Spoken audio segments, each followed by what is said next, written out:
Story at 6. Should Texas ease restrictions on medical marijuana?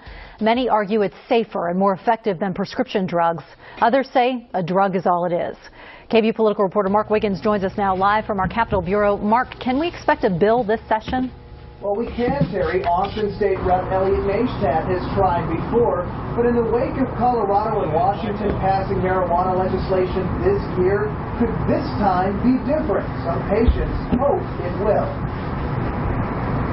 At 40 years old, Vincent Lopez has spent most of his life in a wheelchair, dealing with the pain of muscular dystrophy since the age of 17. Chronic back pain, joint pain, trouble eating and trouble sleeping. After trying countless drugs that Lopez says only made him sicker and took away his appetite, he turned to marijuana as medicine. It seems to stimulate appetite.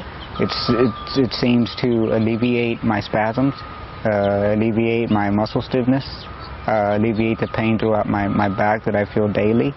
From patient to advocate, Lopez now volunteers as Director of Patient Outreach for TXNORML. When we see an answer that can alleviate the pains of that trial, then it's very much worth our effort to fight for it.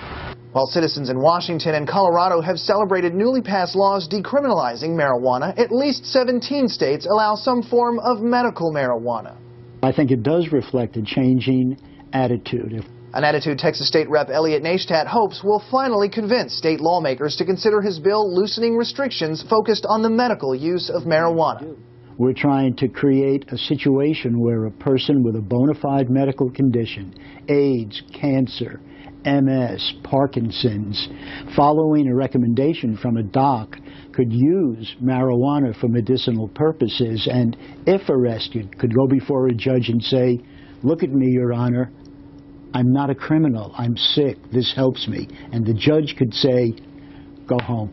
For years, the White House Office of National Drug Policy has repeatedly testified that smoked marijuana is neither safe nor effective. Lopez says Washington isn't listening. It's going to have to come down to legislators and lawmakers listening to the patients and understanding their needs.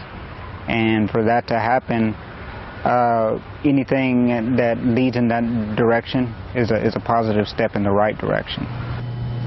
Now, that bill hasn't been filed just yet. Representative Neistat told me it wouldn't legalize marijuana, just protect patients. So would you support it? Let me know on the KVUE Insider on Facebook. Live at the Capitol, Mark Wiggins, KVUE.